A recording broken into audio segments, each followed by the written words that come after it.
ভূমিকম্পে কেঁপে উঠল দীঘা, রামনগর, কাঁথি সহ গোটা পূর্ব মেদিনীপুর। সাত সকালে কেঁপে উঠল মাটি। ঘড়িতে তখন ঠিক সকাল 6:10। কম্পন টের পেল বাংলা ওড়িশার বিস্তীর্ণ এলাকা। রেক্টার স্কেলে যার পরিমাপ 5.5। ন্যাশনাল সেন্টার ফর সিসমোলজি করা পোস্টে উল্লেখ, ভূমিকম্পের উৎসস্থল বঙ্গোপসাগরের গভীরে 19.52 উত্তর অক্ষাংশ, 88.55 পূর্ব দ্রাঘিমাংশ এবং 91 কিলোমিটার গভীরতায়। উৎসস্থল কলকাতার অদূরে। মঙ্গলবার সকালে কম্পন টের পেলেন কলকাতাবাসীও। শুধু কলকাতা নয়, পশ্চিমবঙ্গের একাধিক জেলায় কম্পন অনুভূত হলো মঙ্গলবার সকালে। সকাল 6:10 নাগাদ কেঁপে ওঠে একাধিক জেলা। প্রাথমিকভাবে জানা যাচ্ছে বঙ্গোপসাগরে এই ভূমিকম্পের উৎসস্থল, ফলে বেশি প্রভাব পড়েছে উপকূলের জেলাগুলিতে। ওড়িশা থেকে 175 কিলোমিটার পূর্বে সমুদ্রে ওই কম্পনের উৎসস্থল বলে জানা যাচ্ছে।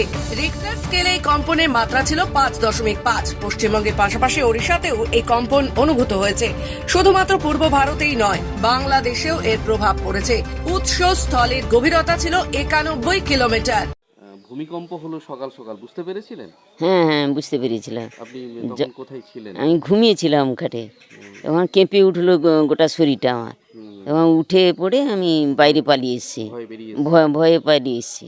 হ্যাঁ, আমি ঘুমিয়েছিলাম, ঘুমের অবস্থা বুঝতে পেরে তাড়াতাড়ি বেরিয়ে এসেছি, সকলকে ডেকে দিয়েছি। পূর্ব মেদিনীপুর থেকে রাজীব নন্দীর রিপোর্ট, খবর বাংলা।